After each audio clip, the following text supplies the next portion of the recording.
महादेव, भगवान भोलेनाथ सत्संग करते हैं। आदि अनादि काल से भगवान महादेव भोलेनाथ भजन में लीन है। हरे राम राम राम हरे हरे, हरे कृष्ण कृष्ण कृष्ण हरे हरे। भगवान महादेव भजन में लीन रहते हैं, परंतु मां पार्वती का ध्यान नहीं था। भजन करते करते, सत्संग करते करते भगवान महादेव के हृदय में आवाज आई कि हे भोलेनाथ, जिस किसी को भी इन शब्दों को सुना दोगे वो अमर हो जाएगा। भगवान महादेव ने वो आवाज सुनी। मां पार्वती ने भी उस आवाज को सुना। मां पार्वती कहने लगी, महादेव ये कौन से शब्द हैं, किन शब्दों की यह बात हो रही है कि जिसको सुना दोगे वो अमर हो जाएगा। भगवान महादेव भी चाहते हैं कि पार्वती को अमर कर लिया जाए, परंतु मां पार्वती का जो ध्यान है वो तो सत्संग में नहीं है, भजन में नहीं है। पहले तो पार्वती को आकर्षित करना होगा, और जब तक ध्यान नहीं होगा तब तक सत्संग, तब तक भगवान की जो कथा है वो समझ में नहीं आ सकती। जैसे कैसे हुआ, पार्वती को आकर्षित किया। सुनो पार्वती, ये जो शब्द हैं इनको सुनाने के लिए विशेष मुहूर्त की आवश्यकता होती है। बिना मुहूर्त से इन शब्दों को सुनाया नहीं जा सकता है। भोलेनाथ, वो मुहूर्त कब आएगा? आप तो सब कुछ करने में समर्थ हो, कहो भोलेनाथ वो मुहूर्त कब आएगा? पार्वती सुनो, जब वो मुहूर्त आएगा तो मैं तुम्हें बता दूंगा। भगवान भोलेनाथ, कुछ भी करो, मुझे वो शब्द सुनने हैं जिन शब्दों को सुनने से अमर हो जाते हैं। तब एक दिन भगवान महादेव ने कह दिया, पार्वती चलो, आज मैं तुम्हें उन शब्दों को सुनाता हूं। मां पार्वती मुस्कुराने लगी, अरे भोलेनाथ चलना कहां है, यही सुना दो। नहीं पार्वती, जहां पर इस संसार का कोई दूसरा प्राणी ना हो वही तुम्हें इन शब्दों को सुना सकता हूं। चलो पार्वती, कहीं स्थान देखने के लिए चलते हैं। कैलाश से निकल पड़े सुंदर स्थान की तलाश में। काफी दूर निकल करके जब आ गए हैं तो एक सुंदर स्थान नजर आया। महादेव देखो कितनी सुंदर जगह है, यहां कथा सुना दो। भगवान महादेव कहने लगे, पार्वती देखो पक्षी आ गए, यहाँ पर तुम्हें मैं शब्दों को नहीं सुना सकता हूँ, चलो थोड़ा आगे चलते हैं। थोड़ा और आगे निकले।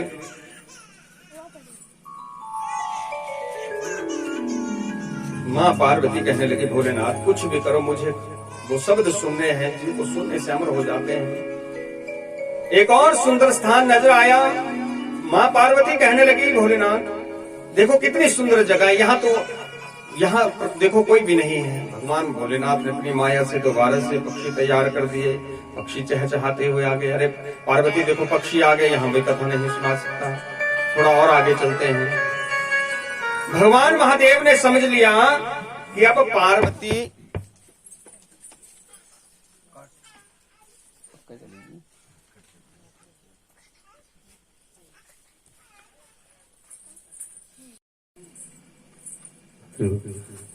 देखो पार्वती, यहाँ पर दोबारा से पक्षी आ गए, यहाँ तुम्हें मैं कथा नहीं सुना सकता।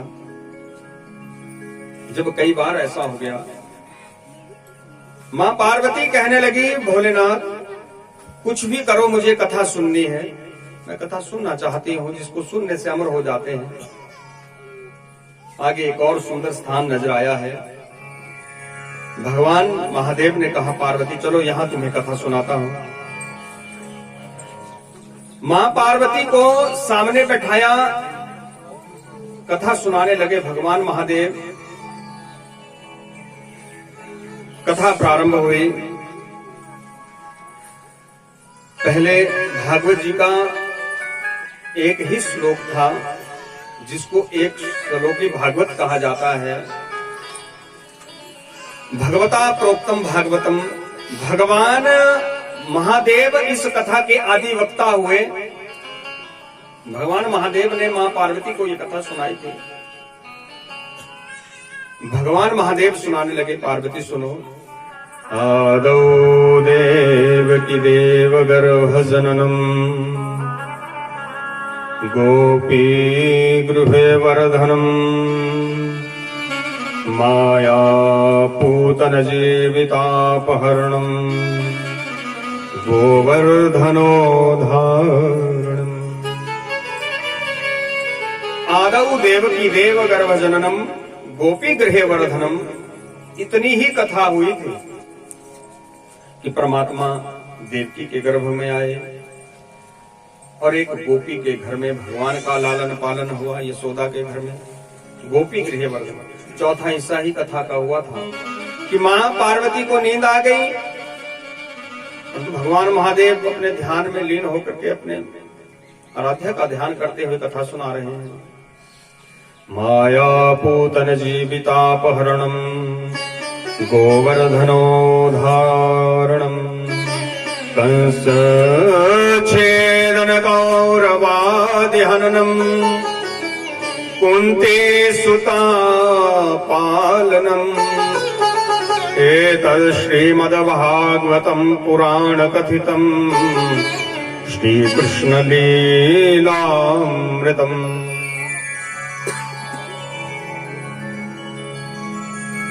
और वहां पर मां यशोदा के घर में रहते हुए माया पूतन जीवितापहरणम, गोवर्धनोद्धारणम, मायावी पूतना इत्यादि राक्षसों का संहार किया है। गोवर्धनोद्धारणम, परमात्मा ने कनिष्ठिका उंगली के नाखून के ऊपर गिरिराज पर्वत को धारण किया और महाभारत के युद्ध में पांडवों की विजय करवाई। इस प्रकार से श्री कृष्ण कथा का विवेचन श्रीमद् भागवत महापुराण में आया है। जैसे ही कथा को विराम दिया, भगवान महादेव ने जयकारा लगाया है, बोले वृंदावन वांके बिहारी लाल की, श्रीमद् भागवत महापुराण की जय। जैसे ही जयकारा लगाया, मां पार्वती की समाधि खुल गई। जो नींद आ गई थी, आंखें खुल गई, इधर उधर देखने लगी, अरे किसी ने देखा तो नहीं। अभी तक भगवान महादेव की आंखें बंद हैं। भगवान महादेव आंखें बंद करके कथा सुना रहे थे। जैसे ही भगवान महादेव की आंखें खुली हैं, पार्वती कहने लगी, भोलेनाथ कथा सुनाओ। कथा सुनाओ। भगवान भोलेनाथ कहने लगे, अरे पार्वती कथा को तो विराम दे दिया गया, कथा तो पूरी हो गई। पार्वती कहने लगी, भोलेनाथ मुझे ना नींद आ गई थी। क्या गई थी? नींद। मां पार्वती को कथा सुनते सुनते नींद आ गई थी। अब जब नींद आ गई तो कथा तो नहीं सुनी, कथा का तो चौथा हिस्सा ही सुना था। भगवान भोलेनाथ कहने लगे, अरे पार्वती मजाक क्यों कर रही हो, मैंने कथा तो सुना दी पूरी। पार्वती कहने लगी, मैंने कथा केवल चौथे हिस्से तक की सुनी है कि गोपी के घर में लालन पालन हुआ, उसके आगे की कथा नहीं सुनी। नहीं पार्वती, कथा तो कोई सुन रहा था, कथा तो कोई सुन रहा था। भगवान भोलेनाथ ने अपनी आंखें बंद की। जैसे ही वृक्ष के कोटर पे ध्यान गया तो वहां पर एक छोटा सा तोते का शावक, छोटा सा तोते का बच्चा वो कथा सुन रहा था। डर के मारे घबरा करके वो छोटा सा तोते का बच्चा सामने आ गया। महादेव मैंने कथा सुनी है। भगवान भोलेनाथ को क्रोध आ गया। इस सारे दृश्य को देव ऋषि नारद देख रहे हैं। नारायण नारायण। जैसे ही भगवान महादेव को क्रोध आया, भगवान महादेव ने उस तोते के बच्चे को मारने के लिए त्रिशूल छोड़ दिया।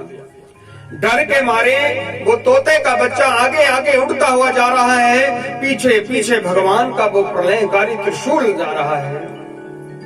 घबरा करके तोते का बच्चा पीछे की ओर मुड़ करके देख रहा है, अरे ये त्रिशूल तो मुझे आज मार ही देगा। कैलाश से होते हुए बद्रिकाश्रम के पास पहुंचा। व्यास जी महाराज की घरवाली उस समय ऋतुकाल अवस्था में थी। झमाई ली, मुख खोला, डर के मारे वो तोते का छोटा सा सावक, छोटा सा जीव बन करके मुख मार्ग से होते हुए उदर में चला गया, पेट में चला गया।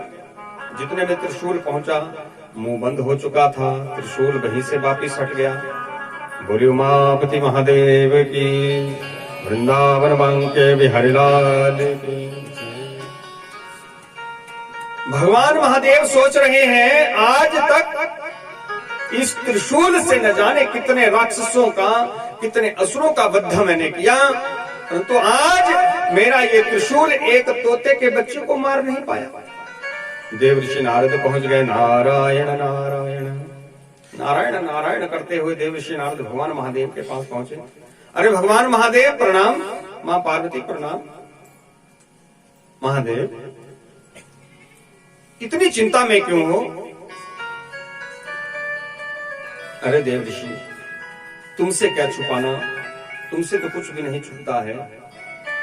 तुम तो जानते हो देव ऋषि कि आज तक मेरे इस त्रिशूल ने न जाने कितने कितने शक्तिशाली पराक्रमी असुरों का वध किया है, कितने राक्षसों का संहार किया है। तुम तो मेरे इस त्रिशूल की शक्ति को जानते हो, परंतु आज मेरा ये त्रिशूल एक तोते के बच्चे को मार नहीं पाया, एक तोते को मार नहीं पाया।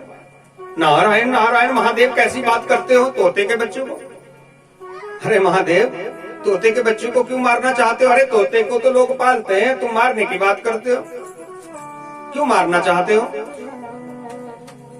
भगवान महादेव कहने लगे, देव ऋषि, मैं पार्वती को यहां पर अमर कथा सुनाने के लिए लाया था। क्या सुनाने के लिए लाया था? अमर कथा। कि उसको सुनने से क्या होता है? कि उसको सुनने से जो उस कथा को सुनता है वो अमर हो जाता है। मैं भी पार्वती को अमर करना चाहता हूँ। इसके न जाने कितने जन्म व्यतीत हो गए हैं, बार बार जन्म लेना पड़ता है, बार बार मरना पड़ता है। मैं भी चाहता हूँ कि पार्वती अमर हो जाए, इसलिए मैं पार्वती को यह अमर कथा सुनाने के लिए लाया था। अब भगवान महादेव चाहते थे कि पार्वती अमर हो जाए। ये तोता कौन था? गोलोक धाम में श्री कृष्ण भगवान और राधिका महारानी रहते हैं। राधिका महारानी की गोदी में हर समय ये तोता रहता था। जब उस तोते को पता चला कि श्री कृष्ण भगवान और राधिका महारानी ने मृत्यु लोक में अपनी लीलाओं को करने के लिए जाना है, तो उस तोते ने भी जाने के लिए कहा कि तुम्हें पहले जाना होगा। तो इसलिए वो तोते का बच्चा, एक तोता तोती जो रहते थे, सुख सुखी जो रहते थे, उनके घर में आया। बर्फीला तूफान पड़ा था और वो उस तोते के जो माता पिता थे वो उसको छोड़ करके चले गए थे डर के मारे। बर्फीले तूफान से क्षत विक्षित वो तोते का अंडा हो चुका था, परंतु अमर कथा के प्रभाव से उस टूटे हुए तोते के अंडे में जीवदान हुआ और उस तोते ने कथा सुनी। अरे भगवान महादेव, आप मां पार्वती को क्या सुनाने के लिए लाए थे? कि अमर कथा। कि उसको सुनने से क्या होता है? कि जो उस कथा को सुनता है वो अमर हो जाता है। अरे वो तोता तो अमर हो गया है। भगवान भोलेनाथ, आप सचमुच में भोले हो। आपका नाम भोलेनाथ किसी ने ठीक ही रखा है। आप सचमुच में भोले। अरे खुद ही अमर कथा सुनाई, अब खुद ही उसे मारने के लिए दौड़े हो। अरे वो तो अमर हो गया है, उसे संसार में अब कोई नहीं मार सकता। तो भगवान महादेव ने सोचा, रहे हाँ ये तो मैंने सोचा ही नहीं। देव ऋषि, ऐसे तो मैं उस तोते को कुछ नहीं बोलता, परंतु उस तोते ने कथा की चोरी की। क्या की? कथा की चोरी की। उस तोते ने पीठ पीछे बैठ करके कथा को सुना, और कथा सुनने का नियम है वक्ता के सामने बैठ करके ही कथा सुननी चाहिए। पीठ पीछे बैठ करके कथा नहीं सुननी चाहिए। उस कथा को सुनने का कोई लाभ नहीं मिलता है। अगर कोई बीमार है कोई बुजुर्ग है, चल फिर नहीं सकता है तो उसके लिए छूट है, परंतु चल फिर सकते हैं, कथा स्थान तक पहुंच सकते हैं, तो कथा स्थान पंडाल में आकर के ही कथा सुननी चाहिए। कथा सुनने का नियम है। वैसे माइक की आवाज तो दूर तक जाती है, घर में बैठ करके भी सुनी जा सकती है, परंतु उस कथा को सुनने का लाभ नहीं मिलता है। सामने बैठ करके ही कथा सुननी चाहिए, ये कथा सुनने का नियम है। नारायण नारायण करते हुए देव ऋषि नारद वहां से निकल पड़े। भगवान महादेव मां पार्वती के साथ वापिस अपने कैलाश धाम में आ रहे हैं। मां पार्वती कहने लगी, भोलेनाथ गलती हो गई। क्या हो गई? गलती, मुझे कथा सुननी है, मुझे कथा सुनाओ। भगवान महादेव कहने लगे, अरे पार्वती, मुझे एक ही बार कथा सुनाने की अनुमति थी जो मैंने सुना दी, अब तुमने नहीं सुनी, मेरी क्या गलती है? अब मैं कथा नहीं सुना सकता। अरे प्रभु, आप तो महादेव हैं, देवादिदेव हैं, आप सब कुछ करने में समर्थ हैं, मुझे कथा सुननी है, गलती हो गई है, अनजाने में गलती हुई है, दोबारा ऐसी नहीं होगी, मुझे कथा सुनाओ। कैलाश में पहुंच गए बातें करते करते। भगवान महादेव ने पार्वती से कहा, पार्वती सुनो, कथा तो नहीं सुना सकता, परंतु उपाय बता सकता हूं जिससे तुम्हें कथा की प्राप्ति हो। मां पार्वती कहने लगी, भोलेनाथ ठीक है, उपाय ही बता दो, उस उपाय को करूंगी।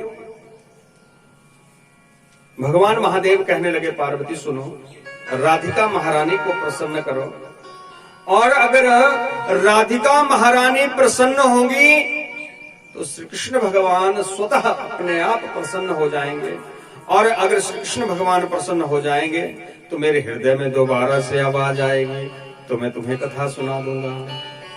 इतना कहने की देर थी, हरे राम हरे कृष्ण करते हुए भगवान भोलेनाथ की समाधि लग गई।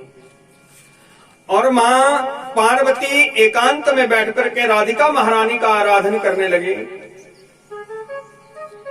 हे राधे, हे किशोरी, हे वृषभानुजा, तुम तो एक औरत के हृदय की व्यथा को समझ सकती हो, तुम भी एक औरत हो, मैं भी एक औरत हूं, और औरत औरत के मन की बात को जल्दी समझ लेती है, जल्दी जान लेती है। मेरे से गलती हुई है, मैं मानती हूं, मैं स्वीकार करती हूं, परंतु अनजाने में हुई है। हे राधे, मेरे ऊपर कृपा करो, मैं उस कथा को दोबारा से सुनना चाहती हूं, समर कथा को सुनना चाहती हूं। कैलाश में एकांत में बैठकर के राधिका महारानी का आराधन कर रही हैं मां पार्वती।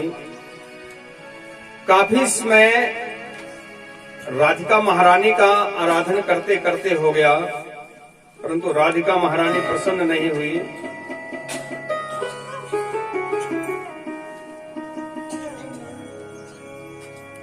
मां पार्वती की आंखों में आंसू आ गए। हे राधे, अब और कितनी परीक्षा लेना चाहती हो राधे? मैंने अपनी गलती स्वीकार की है राधे, मुझे क्षमा कर दो राधे। हे राधे, एक बार मेरे ऊपर कृपा कर दो, दूसरी बार गलती नहीं होगी।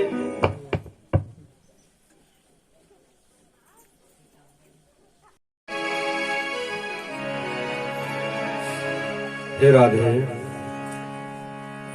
एक बार कृपा कर दो, दोबारा से ऐसी गलती नहीं होगी। राधिका महारानी का आराधन मां पार्वती कर रही हैं।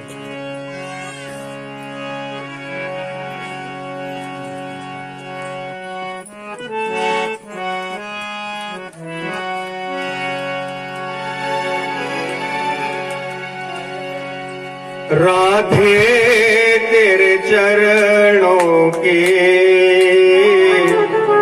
श्यामा, तेरे चरणों के घर धोल जो मिल जाए।